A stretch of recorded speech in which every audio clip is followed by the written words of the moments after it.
we are a part of a culture where money is everything. Money is our God. Okay. 1, 2, ready, go. Welcome to the Called to Be Bad podcast. My name is Mariah Martin, and I feel called to be bad. It turns out I'm not the only one. Join us as we dig into all things bad, scandalous, deviant, you know, the stuff that makes good church folks squirm in the sanctuary. Why? Well, because sometimes the scandalous is spiritual, deviant is divine, and bad is beautiful. Say yes to the call, and let's see what holy trouble we get into today. Hello, Cyneatha. Hi there. Welcome to the podcast. Thank you for having me. Yeah. Everyone, this is Cyneatha Milsaps. She is a co-pastor at Prairie Street Mennonite Church, which is in Elkhart, Indiana. Cyneatha is also the executive director of Mennonite Women USA. So when I asked her about her bad topic, she said she wanted to talk about wealth in the church. So I'm curious, Cyneatha, what you see as the main issue in the church involving wealth. I think the main issue is the fact that we refuse to talk about it very much at all. And when we do talk about it, we talk about it like on a really superficial level. But we'll not talk about wealth and poverty and our responsibility and what that looks like for us as a church. And theologically, what is that saying? And we spend a whole lot of time dodging, I think, that conversation. A lot of it is, I think we just have to be honest that we have gotten caught up in a system that is not ours, not what God set up for us. We are not even remotely close to what God was inviting us into as far as wealth and care for each other and poverty. And that we are not even remotely close to where God was trying to create for us in a spirit of care for one another. So we have to accept the fact that the system we are in is not our own. Whether you look at capitalism, socialism, communism, you can use any of them isms, and they're not God's system. Right. And so until we get back to a system that God was trying to help us understand and live and work together, we have to let the other one go. And we are so beholden to the other system. Yeah. You're making me think of all the times that Jesus talked about money. And then I'm also thinking about the Acts passage where it talks about how they all had like basically like a common purse. They held all things together. Yeah. So do you have any thoughts about like Jesus's words on money or the Acts passage or anything like that? Yeah. Definitely the Acts passage. You're absolutely right. And there are examples of communities who have tried that and it worked. So just put that out there. It works if you choose to do it. Okay. We choose not to do it. Yeah. But Jesus's first, big message to everybody is this Jubilee message. He is reinstating this is who we are. This is what we are supposed to do. We see that in Luke. And so all of us, we'll use that passage all the time. Never really fully break down, okay, what is Jesus calling us to do now? And what does that mean for the way we've already been living? So that's one issue. One of the books that I encourage people to, that just really helped me sort of think, okay, I am absolutely not crazy in thinking this, is a book called The Problem is Wealth by Elizabeth Hinson-Hasty. And in her book, she talks about the Garden of Gethsemane, and she breaks down this understanding that this was a place where they actually grew olive trees and did the pressing of the oil, right? And it was all owned by the Roman Empire. It was an industry, right? So of all the places Jesus could have went to pray, why would he go to this space? And we've always talked about it like he just went off to himself in some remote spot and he needed to get away and just have some time to pray. No, he went to this major economic engine and sat there. So now when we think of Satan saying this could all be yours, right? This is a lie. This is a big that he chose to walk away from. Wow. I did not know that. I did not know that either. Yeah. Yeah, I think if we're all honest with ourselves, Jesus was challenging the very systems that were in place. And if that is true, then why are we, the church, not challenging the systems that are causing these great divides instead of us helping to divide? Right.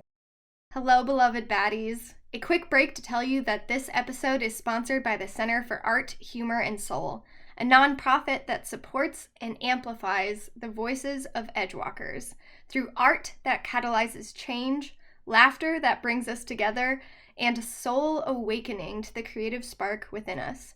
The support from the Center for Art, Humor, and Soul has meant the world to this podcast, so I highly encourage you to check out their website, arthumorandsoul.com, to see their other featured artists and projects. If you want to support the podcast, you can check out our Patreon or get in touch. Now I'll let you get back to this episode of Called to Be Bad.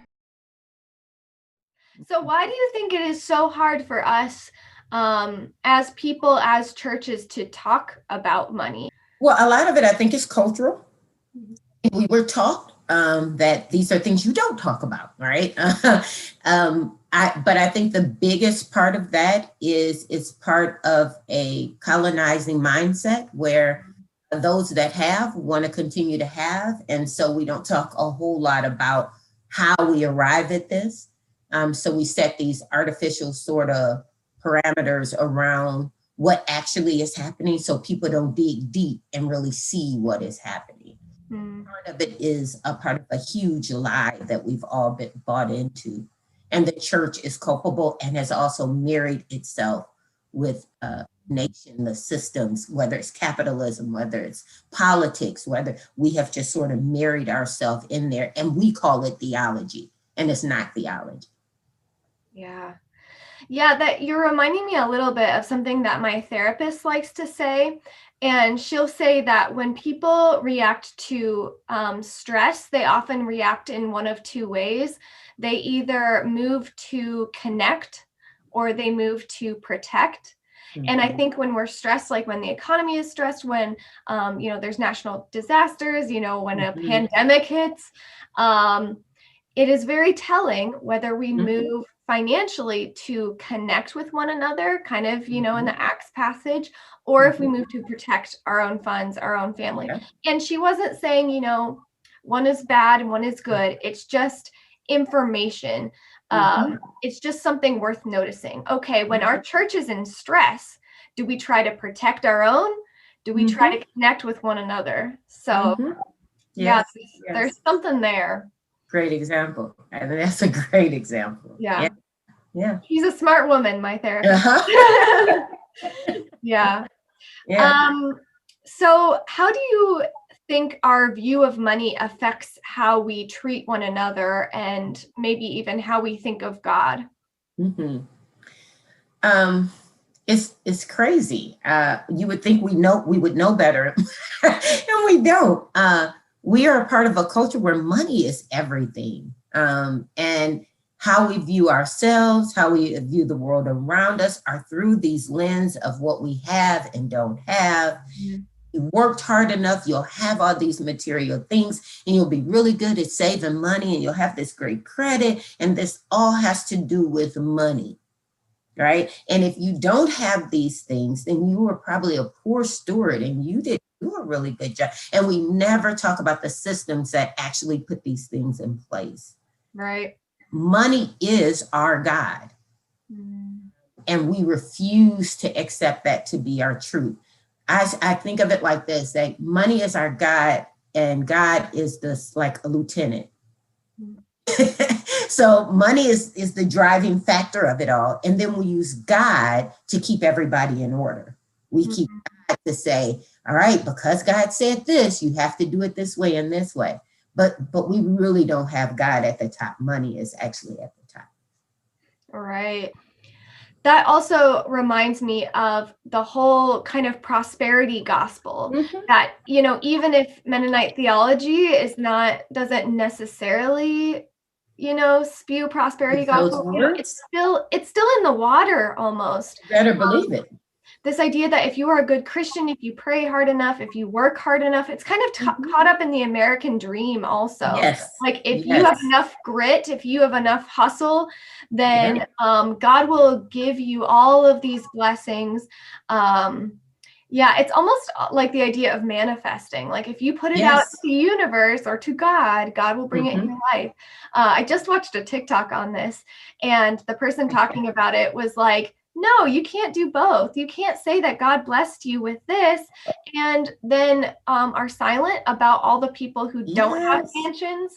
Because you've turned God into a villain or like a fairy godmother that grants certain people wealth and money and then others not. And it's, again, that's that big lie the church has bought into, right? That somehow you have done this. Well, you just said God is everything, and Omega, beginning and the end, right? But yet you are responding to a world that says you have so much power that you are doing this and that. And so we pick and choose the places in which we want to give God the credit. Right. Yes. Yeah. So I'm curious about like the practicality of kind of your vision for wealth. I remember there was a seminary class that we were in together. Oh, by the way, Cyneatha also went to Anabaptist Mennonite Biblical Seminary. And there was like one forum or one class we were in together, and you had a strong critique of investing, was it? Or saving for retirement, I think it was.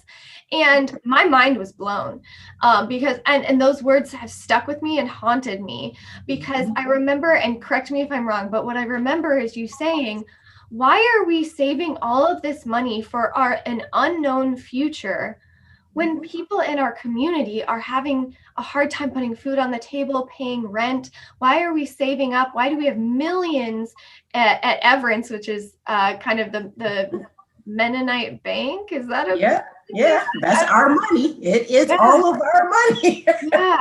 Why do we have millions of dollars here? And it's kind of that protect, connect thing. Why are we protecting rather than connecting with one another in this more mutual acts kind of way? So where did this come from, and what are the kind of practical ways that you push back against these systems that we're all caught up in? I push back because I just fuss. I fuss all the time because I can't believe people either don't see it or don't want to see it. And again, I think the reality that money is the actual God makes it really easy for us to then make the lieutenant God say, this is why we do it. We make excuses through scripture. What we're really holding up is our desire for our own, creating our own security, our own desires, our own. And I'm not saying this of anybody. I got just as much money in Everett. Well, probably not just, I probably have a fraction of what people have in Everett, but my investments, everything are with Everett.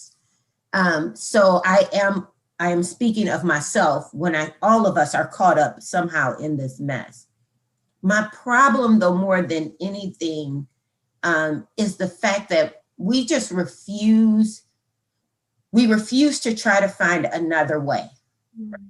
So and for Anabaptists, those of us who have come out of traditions that are Hutterite and Amish, and where the families stay together and they just add on when the extra people, like we all continue to live in the same sort of land, the same, and take care of the land, the space that we have been given.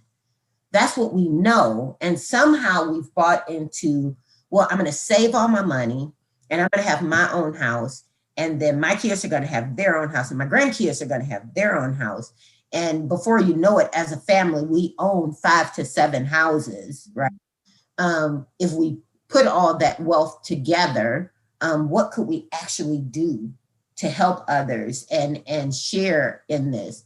what we are being told to do is to save that money for this later, because we're going to live to be 100. Now, as an African-American woman, one of the things that's striking to me, because we don't live that long usually. Unfortunately, I come from a community that many of us die even before we begin to receive any of our retirement.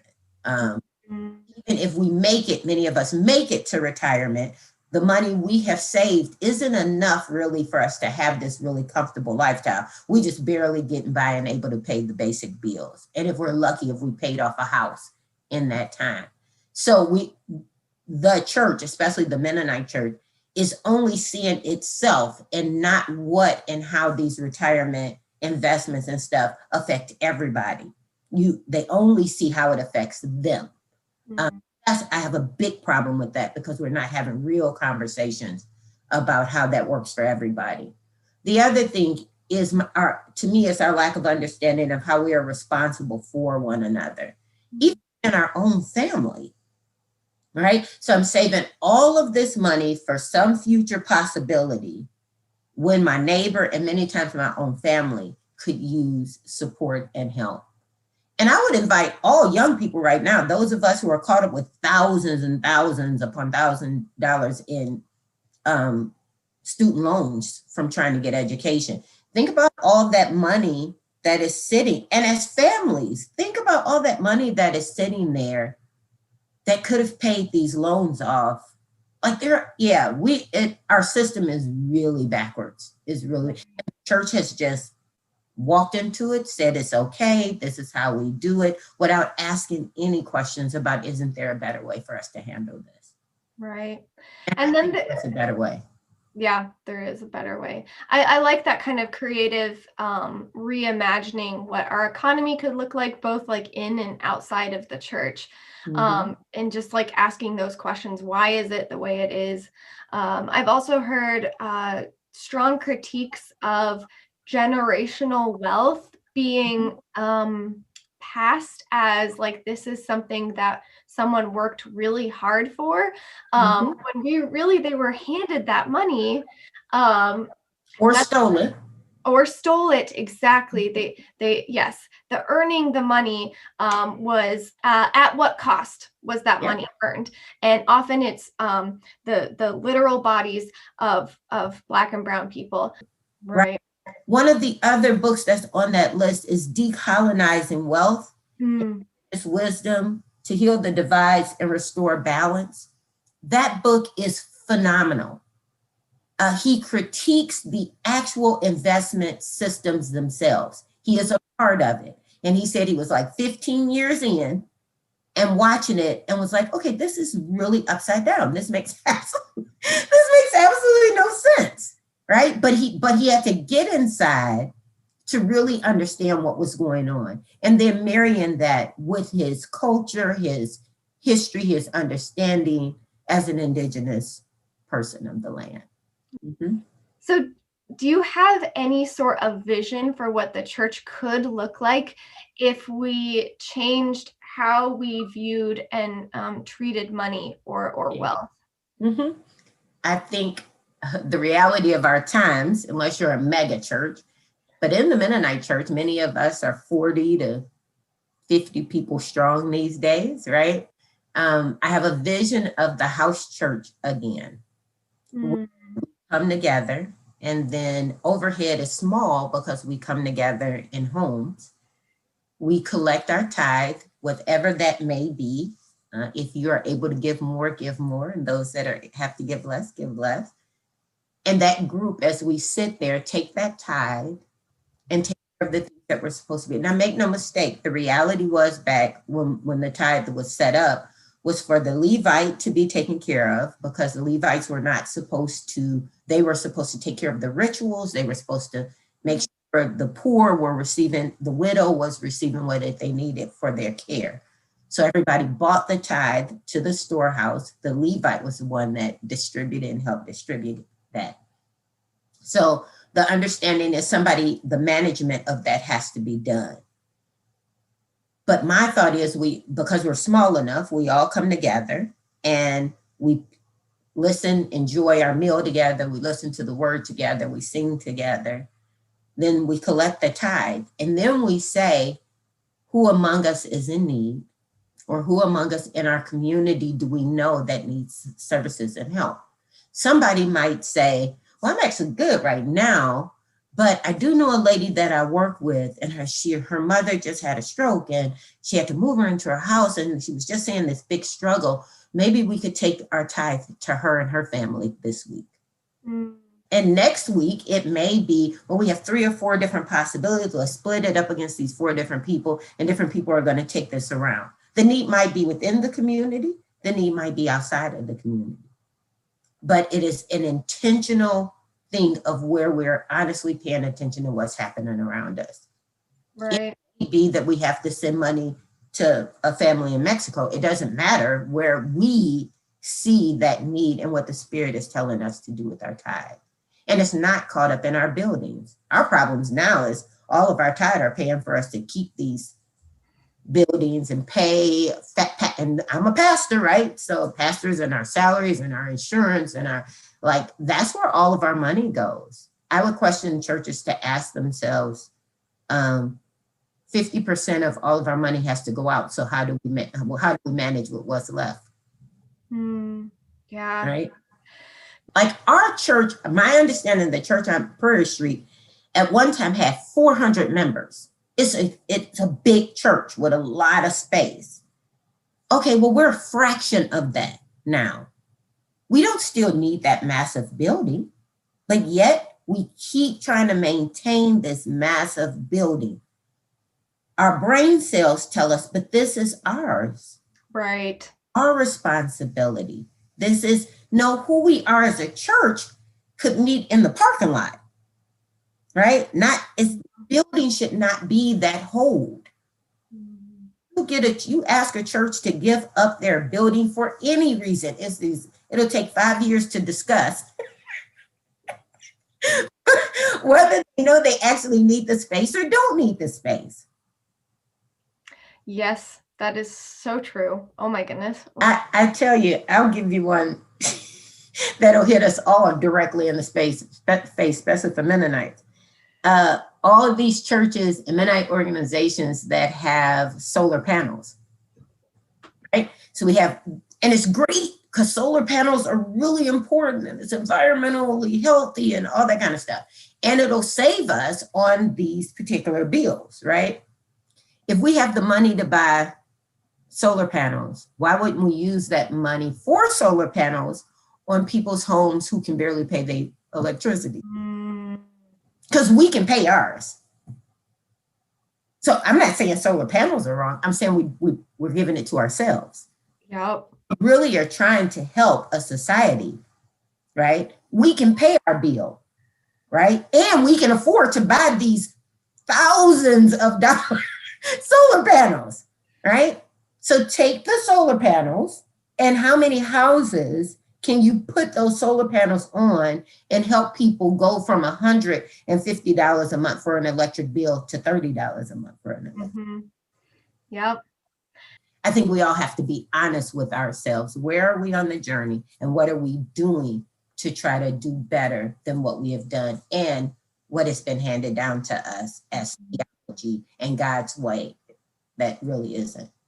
So if you had any advice for someone who was like, okay, I want to decolonize, divest my brain, my understanding of wealth from kind of this capitalistic culture, what advice might you give? My biggest thing would say, stand with what you believe, because chances are, I've heard many pastors that have talked about that said, I would lose my job, or one person who really did speak too much about it was told she needed to stop talking about it. And I said to her, and I say to all of you, if somebody asks that you stop talking, talk even more. Right? If it causes you to lose your job, praise God, hallelujah.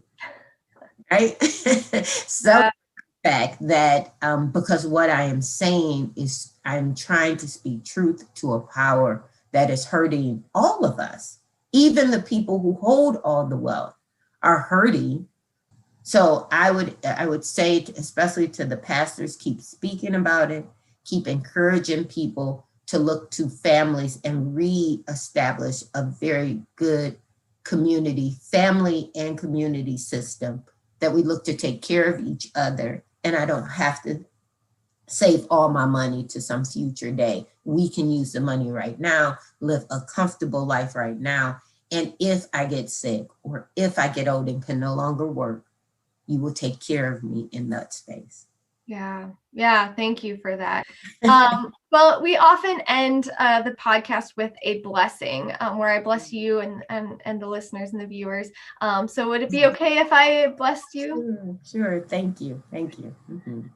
Cyneatha and all of you viewers and listeners, may you go from this space with the spirit of honesty, with the courage to speak truth to power, to examine yourselves and your relationship to money, how you think of money and God and church.